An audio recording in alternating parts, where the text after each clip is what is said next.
بسم اللہ الرحمن الرحیم۔ السلام علیکہ یا صاحب العصر والزمان۔ عدل کرنا ایمان کی زینت، ایمان کی بنیاد، نیکیوں کا معیار اور ایمان کا بلند ترین درجہ ہے۔ حضرت علی علیہ السلام از غرر۔ ایمان کا اولین تقاضا یہ ہے کہ خدا نے جس کا جو حق مقرر کیا ہے اس کو عملاً ادا کر دو اور ہر کام میں میانہ روی کرو۔ عدل کرنا زندگی ہے۔ حضرت علی علیہ السلام غرر۔ عدل کے معنی انصاف کرنا، یعنی جس کا جتنا حق بنتا ہے اتنا ادا کرنا، اور احسان کے معنی مہربانی کرنا، یعنی حقدار کو اس کے حق سے زیادہ دینا ہے۔ حضرت علی علیہ السلام از نہج البلاغہ، حکمت 231۔ انسان عادل کب ہوتا ہے؟ انسان اس وقت عادل ہوتا ہے جب نمبر 1 وہ حرام کام نہ کرے، نمبر 2 بری باتوں سے زبان کو روک لے، نمبر 3 کسی پر ظلم نہ کرے، یعنی کسی کا حق نہ مارے۔ امام جعفر صادق علیہ السلام از بہار، جلد 78۔ جو شخص ظلم نہ کرے، جھوٹ نہ بولے، وعدہ خلافی نہ کرے، اس کی مروت مردانگی مکمل طور پر ہے، اسے محبت واجب ہے اور اس کی غیبت حرام ہے۔ جناب رسول خدا از بہار، جلد 70۔ جس کا ظاہر باطن، قول اور عمل ایک دوسرے کے مطابق ہوں اور ہر ایک کی امانت ادا کر دے، اس کی عدالت مکمل ہو گئی۔ حضرت علی علیہ السلام از غرر۔ عدل کا پہلا قدم بری اور غلط خواہشوں سے دور رہنا ہے۔ حضرت علی علیہ السلام از بہار، 77۔ میں تمہیں دوست دشمن سب سے عدل کرنے کی اور امیری غریبی میں خدا سے ڈرتے رہنے کی وصیت کرتا ہوں۔ از حضرت علی علیہ السلام، بہار، 77۔ سب سے بڑا عدل وہ ہے جو دوسروں کے لیے انہی کاموں پر خوش ہو جن کاموں کو اپنی ذات کے لیے پسند کرتا ہے۔ جناب رسول خدا صلی اللہ علیہ وآلہ وسلم، بہار، جلد 75۔ سب سے بڑا عادل وہ ہے جو اپنے اوپر ظلم کرنے والے کے ساتھ بھی انصاف کرے اور اس کا حق ادا کرے، اور سب سے بڑا ظالم وہ ہے جو اپنے ساتھ انصاف کرنے والے پر بھی ظلم کرے۔ حضرت علی علیہ السلام از غرر۔ سب سے بڑھ کر عدالت یہ ہے کہ دوسروں کے لیے وہی چاہو جو تم اپنے لیے چاہتے ہو۔ دوسروں کے ساتھ ایسا ہی برتاؤ کرو جو تم اپنے ساتھ چاہتے ہو۔ حضرت علی از غرر۔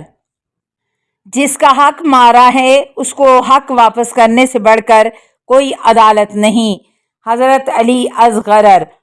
جب لوگ حکومت کا حق ادا کریں اور حکومت عوام کے حق ادا کرے گی تو انصاف کے راستے کھل جائیں گے، رسول خدا صلی اللہ علیہ وآلہ وسلم کی سنتیں چل نکلیں گی، زمانہ سدھر جائے گا اور حکومت چلتی رہے گی اور دشمن نا امید ہو جائیں گے۔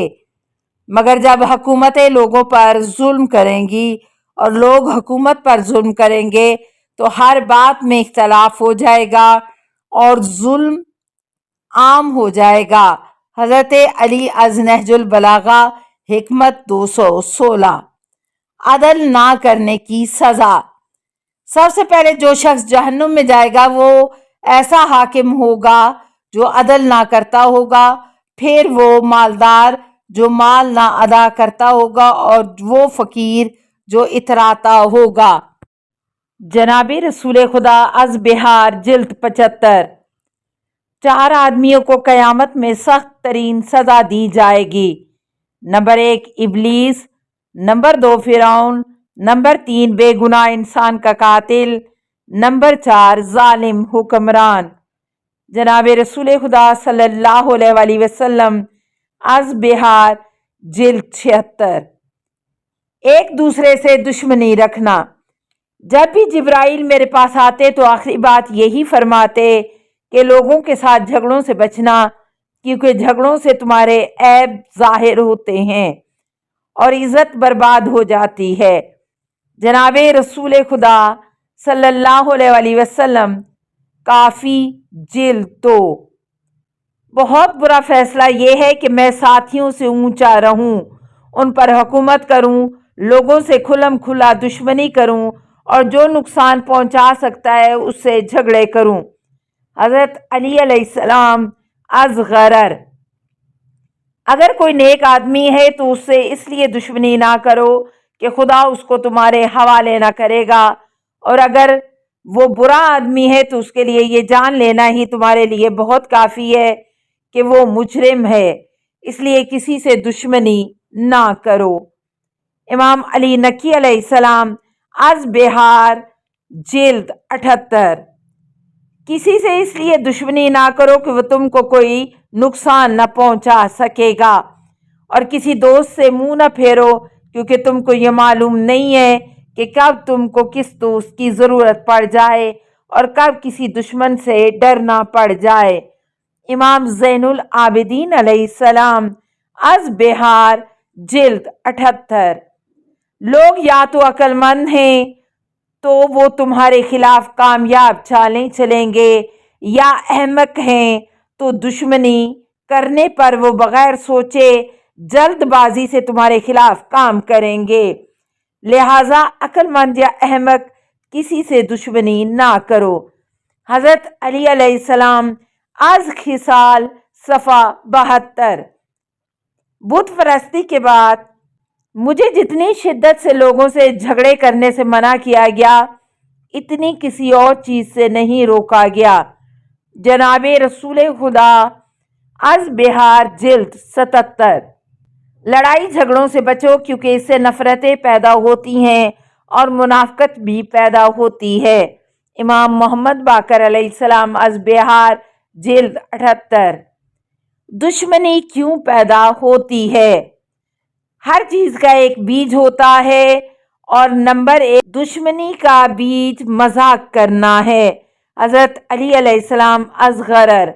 नंबर 2 एक दूसरे पर कम तवज्जो देने से दुश्मनी पैदा होती है। हज़रत अली अलैहिस्सलाम। नंबर 3 तनकीद करने से दुश्मनी पैदा होती है। इमाम जाफ़र सादिक अलैहिस्सलाम अज़ बिहार जिल्द 78। जो दुश्मनी करता है नुकसान में रहता है। इमाम सादिक अलैहिस्सलाम अज़ काफ़ी जिल्द 2। जो दुश्मनी बोता है वो दुश्मनी ही की फसल काटता है। इमाम सादिक अलैहिस्सलाम अज़ काफ़ी जिल्द 2। तुम्हारे दुश्मन कौन हैं? जो तुम्हारे सामने तुम्हारे ऐब छुपाए और तुम्हारे पीछे तुम्हारे ऐब बयान करे, उससे बचो। हज़रत अली अलैहिस्सलाम अज़गरर। इंसान का पेट ख्वाहिशात उसका दुश्मन है, और वो जो तुम्हारी इस तरह इज्जत करे कि तुमसे हदायत की बातें छुपाए, वो तुम्हारा दुश्मन है। इमाम मोहम्मद तकी अलैहिस्सलाम अज़ बिहार जिल्द 78। अस्सलामु अलैका या साहिबल असरे वज़्ज़मान। अल अमान अल अमान अल अमान मिन फ़ितनिज़ ज़माने। अस्सलामु अलैका या खलीफ़तर रहमान। अस्सलामु अलैका या इमाम अल इंस वल जान। अस्सलामु अलैका या मज़हर अल ईमान। अस्सलामु अलैका या शरीक अल कुरान। अस्सलामु अलैका या काते अल बुरहान। अस्सलामु अलैका या इमाम ज़मानिना हाज़ा अजलल्लाहु फ़रजक व सहलल्लाहु मखरजक व ज़हूर का। अस्सलामु अलैका व रहमतुल्लाह। अल्लाहुम्मा सल्लि अला मुहम्मदिन व आलि मुहम्मद।